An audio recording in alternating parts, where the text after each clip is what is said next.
ఫలితాలు వచ్చే వరకు ఎవరి అంచనాలు వాళ్ళవే. సరిగ్గా ఇంకా 14 రోజులు ఉంది. 14 రోజుల తర్వాత తేలిపోద్ది ఎవరు అధికారంలోకి రాబోతున్నారు, కూటమి ప్రభుత్వం ఏర్పడబోతుందా, వైసీపీ మరోసారి ప్రభుత్వాన్ని ఏర్పాటు చేస్తుందా అనేది. అయితే ఈ లోపల ఎక్కువగా 2-3 రోజులుగా కూటమికే పగ్గాలు అప్పచెప్పబోతున్నారు ప్రజలు. ప్రజా తీర్పు అంతా కూటమి వైపే ఉందని ఎవరి అంచనాలు వాళ్ళవి. ఈ నేపథ్యంలోనే బాబు గారి గురించి, చంద్రబాబు గారి వయసు గురించి, నారా లోకేష్, పవన్ కళ్యాణ్ వీళ్ళిద్దరికీ మొత్తం రేపొద్దున్న అధికార పగ్గాలు అప్పచెప్పబోతున్నారని ఒక ప్రచారం. అలాగే అవసరమైతే టీడీపీ మీద ఫైట్ చేయడానికి కూడా పవన్ కళ్యాణ్ సిద్ధమవుతారు అనేది. ఒక కుమారస్వామిలా మారతారా, లేదంటే ఆయనకు వచ్చిన సీట్లను బట్టి డబుల్ డిజిట్ వస్తే కనుక ఖచ్చితంగా ఆయన ఫైట్ చేయబోతున్నారంటూ మొన్నటి వరకు ఆయనతో ఉన్న రాజు రవితేజ్ లాంటి వాళ్ళు చేసిన వ్యాఖ్యలు కూడా ఇప్పుడు సంచలనంగా మారుతున్నాయి. ఏం జరగబోతుందో, నిజంగా ఆ సిచ్యువేషన్ వస్తే ఆ టైప్ ఆఫ్ ఫైట్ ఏమన్నా చూస్తామా, ఇదే అంశం మీద చర్చించే ప్రయత్నం చేద్దాం. సార్, పవన్ కళ్యాణ్ ఇప్పటి వరకు అంటే స్టిల్ ఇప్పటి వరకు కూడా ఎన్నికల ముందు వరకు మనం చూసింది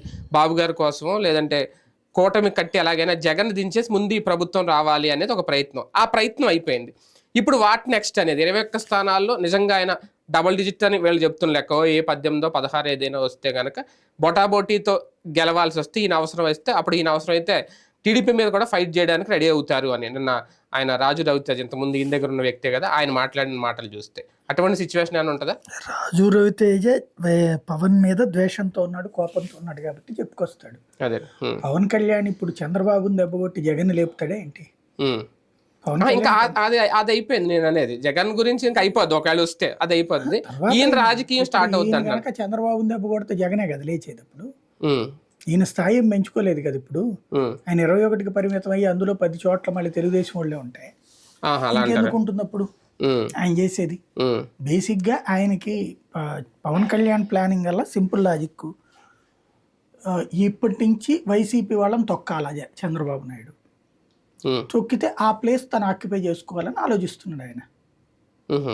అంటే భారతీయ జనతా పార్టీ అప్పుడు భావించిన లెక్క ఏంటంటే, వైసీపీ ఓటర్, కాంగ్రెస్ ఓటర్ వైసీపీకి టర్న్ అయ్యారు. బీసీ ఎస్సీ ఎస్టీ ఓటర్లు, ఎస్సీ ఎస్టీ మైనార్టీ ఓటర్లు, బీసీ ఓటర్లు, అలాగే ఓసీ ఓటర్లు తెలుగుదేశం పార్టీ వైపు ఉన్నారు. కాబట్టి అదిగా ఆ ఓటర్ మనకు కూడా షిఫ్ట్ అయ్యే అవకాశం ఉంది. ఎందుకంటే బీసీ ముఖ్యమంత్రి, అదే బీసీ ప్రధానమంత్రి అన్నటువంటి కాన్సెప్ట్ ఉంది. అట్లా బీసీ ముఖ్యమంత్రి లాంటి నినాదాలు గతంలో తీసుకురాగలిగాం. ప్లస్ కాపుల్ని ఇటు పక్క కనుక మనం షిఫ్ట్ చేసుకోగలిగితే కరెక్ట్గా వస్తుందని పవన్ కళ్యాణ్తో కలిసి ట్రావెల్ అయింది భారతీయ జనతా పార్టీ. అయితే ఎప్పుడైతే పవన్ కళ్యాణ్కి వాళ్ళు చెప్పిన సూత్రం ఏంటంటే, తెలుగుదేశం పార్టీని మనం దెబ్బ కొడితే తెలుగుదేశం పార్టీ ప్లేస్ని మనం ఆక్యుపై చేసుకుంటామని చెప్పేసి, అది వాళ్ళు చెప్పినటువంటి కాన్సెప్ట్.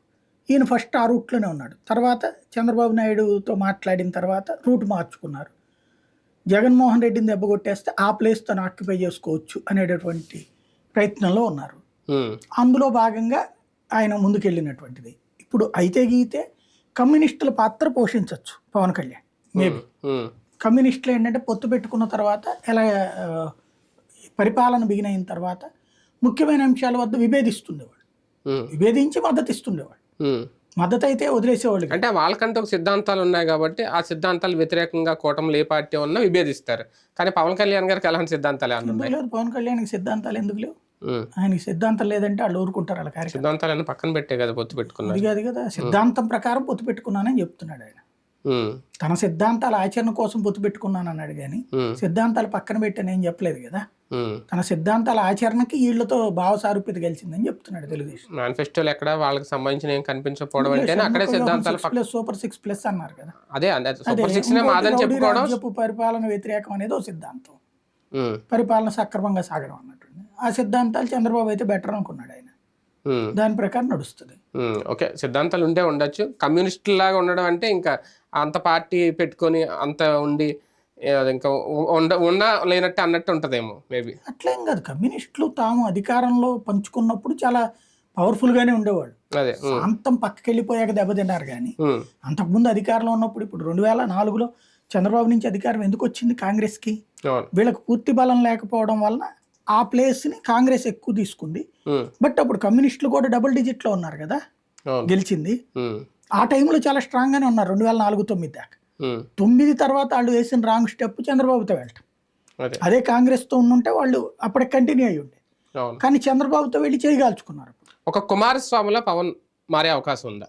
నాకు తెలిసి అట్లాగేం చేయడం అనుకుంటున్నా. ఏముంది కుమారస్వామి అంటే తనకి సంబంధించి విడిగా పొత్తు పెట్టుకుని ఆ తర్వాత అంటే విడిగా పోటీ చేశారు. అప్పుడు కుమారస్వామి ఏంటి 2 సార్లు కూడా విడిగా పోటీ చేసి ఎవరి సీట్లు వాళ్ళు సాధించి ఆ తర్వాత ఏది పూర్తి మెజారిటీ కాబట్టి ఒకసారి ఏమో బీజేపీకి మద్దతు ఇచ్చాడు, ఇచ్చి మొదటి ముఖ్యమంత్రి పదవి తను తీసుకున్నాడు. బీజేపీకి మద్దతు ఇవ్వాల్సి 2.5 ఏళ్ల తర్వాత మళ్ళీ వాళ్ళకి ఇవ్వాల్సినప్పుడు వదులుకోకుండా శాంతం అడ్డం తిరిగాడు. అది మొదటిసారి మోసం చేసింది. అప్పుడు బీజేపీ సింగల్గా గెలిచింది రెండోసారి. ఆ తర్వాత వచ్చేటికి కాంగ్రెస్ పార్టీ విడివిడిగా పోటీ చేసినప్పుడు ఈయనకి తక్కువ సీట్లు వచ్చినాయి. మొన్నటిసారి వచ్చేటప్పుడు తక్కువ సీట్లు వచ్చినప్పుడు ఇతనికి కాంగ్రెస్ మద్దతు ప్రకటించింది. ఎందుకు? బీజేపీ కంటే ఓటింగ్ పర్సంటేజ్ కాంగ్రెస్కి 2% ఎక్కువ వచ్చింది, కానీ సీట్ల పరంగా బీజేపీకి ఎక్కువ వచ్చినాయి. బీజేపీకి 104 దాకా వచ్చినాయి, వాళ్ళకి 84 వచ్చినాయి. కాబట్టి ఆ సందర్భంలో కర్ణాటకలో బీజేపీని రానియకుండా ఉండడం కోసం కుమారస్వామికి కాంగ్రెస్ పార్టీ మద్దతు ప్రకటించింది. అతనికి వచ్చింది తక్కువ అయినా సరే. అట్లాంటి సిచ్యుయేషన్ వచ్చింది కాబట్టి ఇప్పుడు అట్లాంటి సిచ్యుయేషన్ ఏమి ఉండదు కదా. ఇప్పుడు తెలుగుదేశం అంచనా వేస్తున్న ప్రకారం అయితే వాళ్ళకే 100 వస్తాయి. ఇంకా పవన్ కళ్యాణ్తో ఏం ప్రాబ్లం ఉండదు. సోలో పర్ఫార్మెన్స్ వీక్ అయితే టీడీపీకి ఒక రకం, సోలో పర్ఫార్మెన్స్ లో టీడీపీ కనుక అంటే 88 కంటే తక్కువ తెచ్చుకుంటే వీళ్ళ లెక్క ఏదో 15 వస్తాయి, 18 వస్తాయి, డబుల్ డిజిట్ అనుకుంటున్నారు 21కి.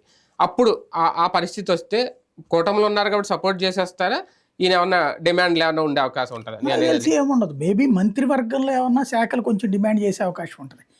కానీ పవన్ కళ్యాణ్ చంద్రబాబుని ఎదిరించి హడావిడి చేస్తాడు అని నేను అనుకోను.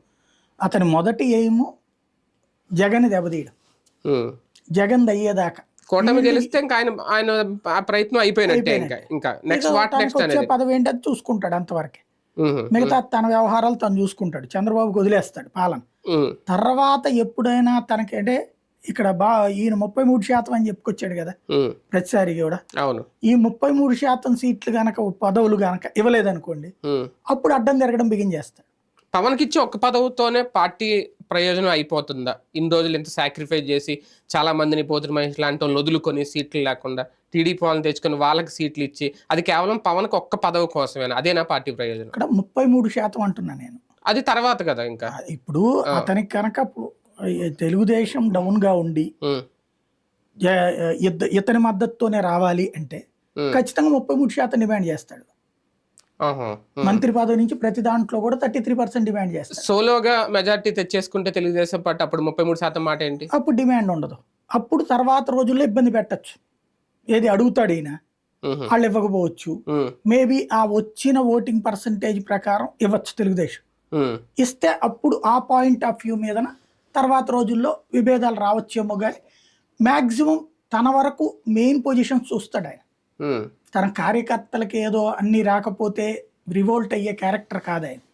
ఇప్పటిదాకా మనం అబ్జర్వ్ చేస్తుంటే, ఎందుకంటే అనేక మంది నాయకులు వెళ్ళిపోయినా పట్టించుకోలేదు, ఏం లేదు కాబట్టి ముందు తనది నాదేళ్ల మనోహరు ఈ కెరీర్ చూసుకుంటాడు. మ్యాక్సిమం అయితే గీతే ఆ దుర్గేషు లేకపోతే గనక శ్రీనివాసు బులిశెట్టు ఇట్లాంటి వాళ్ళే కొన్ని చూసుకుంటాడు. ఆ రూట్ లో ఉండొచ్చు. కూటమి ప్రభుత్వం కనుక నిజంగా ఏర్పడితే పవన్ కళ్యాణ్కి ఒక ప్రత్యేక ప్రయారిటీ అంటే అధికారంలో ప్రభుత్వంలో ఏముంటది? ఒక పదవి మనం ఏం చెప్పలేం కదా. ఆయన ఏం కోరుకుంటున్నాడు, వాళ్ళు ఏమి ఇస్తానంటున్నారు, మనం ఎట్లా చెప్తాం? మామూలుగా అయితే గనక వాళ్ళ అభిమానులకి ఏముంటది, హోంమంత్రి కావాలా, డిప్యూటీ సీఎం కావాలని ఉంటుంది హోంశాఖతో పాటు.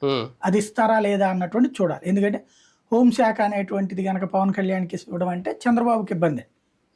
అంటే చంద్రబాబు నాయుడు ఇప్పుడు హోమ్ మినిస్టర్ మామూలుగా ఇదివరకు అంటే చంద్రరాజప్ప లేకపోతే ఇప్పుడు సుచరిత ఇట్లాంటి వాళ్ళందరూ డమ్మీలుగా ఉన్నారు. వనిత గాని నడిపించిందంతా ముఖ్యమంత్రి కార్యాలయం.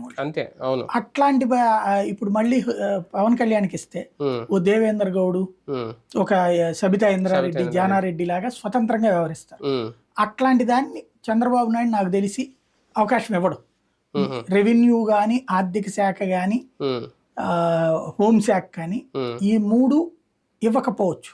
కీలక శాఖలు ఈ 3 ఎట్లా ఏదన్నా ఇచ్చారంటే చాలా గ్రేటే. ఇంకంటే సినిమాటోగ్రఫీ, సమాచార శాఖ, ఇంకేమన్నా రెవెన్యూ వచ్చేమో అంతకైతే. లేకపోతే రెవెన్యూ. కానీ ఇక్కడ ఒకటి, ఒకవేళ కూటమి అధికారంలోకి వస్తే ఈసారి పగ్గాలు నారా లోకేష్ కి పవన్ కళ్యాణ్ కి ఇద్దరికి కలిపి అప్పచెప్పే ఆలోచన ఏమన్నా చేస్తారా? అట్లాగే చేయడానికి చంద్రబాబు ఒప్పుకుంటారనేది నా డౌట్. ఎందుకంటే పవన్ కళ్యాణ్ తో ఉపయోగించుకోవాలనుకుంటారు కానీ తన వారసుడిగా లోకేష్ని తీసుకురావాలనుకుంటారు కానీ పవన్ కళ్యాణ్ తీసుకురావాలని ఎందుకు కోరుకుంటారు బేసిక్గా.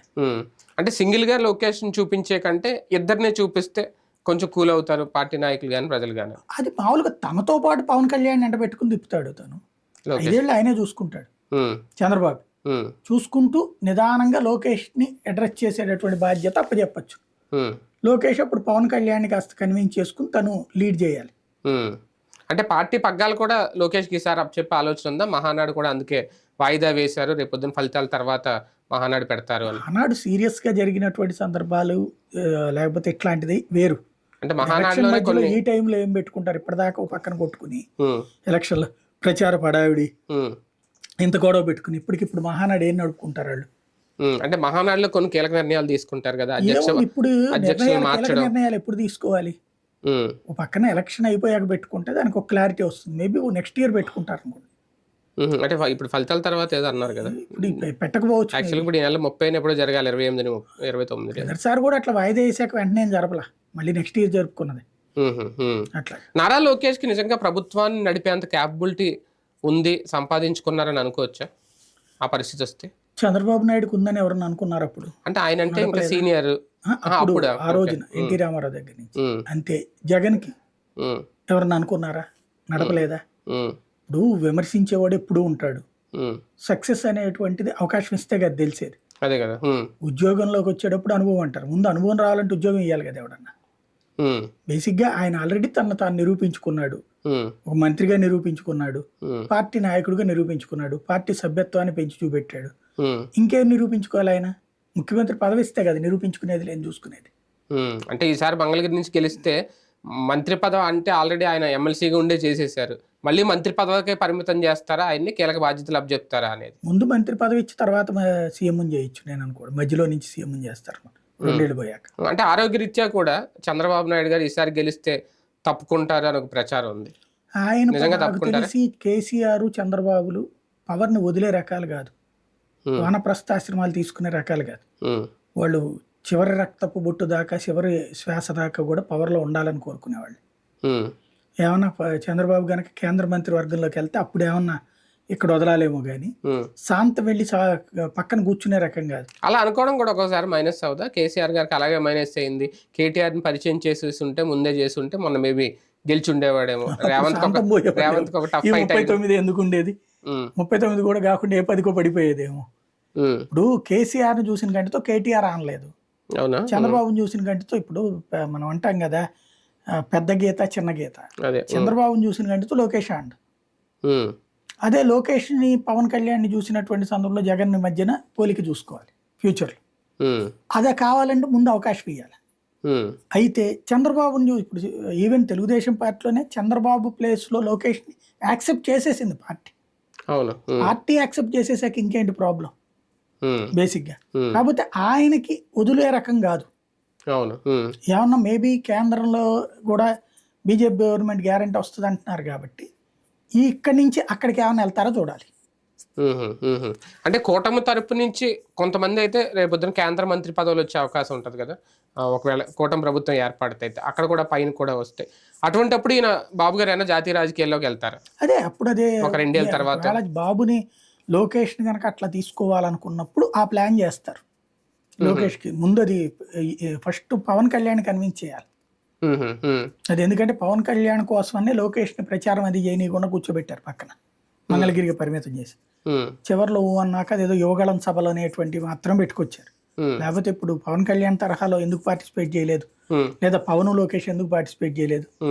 నాకు అబ్జర్వేషన్ ప్రకారం అయితే మాత్రం పవన్ కళ్యాణ్ లోకేష్ కి చంద్రబాబు తరహా ప్రయారిటీ ఇవ్వడానికి ఇష్టపడలేదు. ఫ్యూచర్ లో ఏం చేస్తారో చూడాలి. నిజంగా లోకేష్ కప్ చెప్తే వీళ్ళిద్దరి మధ్య క్లాష్ ఏమైనా వస్తుందా పవన్ బాబు మధ్య? అది సెటరేట్ చేయడానికి టైం తీసుకుంటారు అనుకుంటాను నేను. కానీ ఫైనల్ గా కూటమి ప్రభుత్వం ఏర్పడితే ఎన్డీఏలో ఒక శాశ్వత బంధం తెలుగుదేశం పార్టీ ఏర్పాటు చేసుకుంటుందా? ఇంకా శాశ్వత బంధం మనం ఎట్లా సర్టిఫికేట్ ఇస్తాం? ఇప్పుడు క్రిందసారి అంటే జాతీయ రాజకీయాల్లోకి వెళ్ళి కేంద్ర కేబినెట్ లోకి వెళ్తే ఆటోమేటిక్ గా శాశ్వత బంధం అవదా? అదే 5 ఏళ్లలో ఇంతకుముందు కూడా అట్లాగైతే ఉన్నారు కదా 2 సార్లు కేబినెట్ లో, మరి శాశ్వత బంధం అవ్వలేదుగా, మధ్యలో విడిపోలేదా?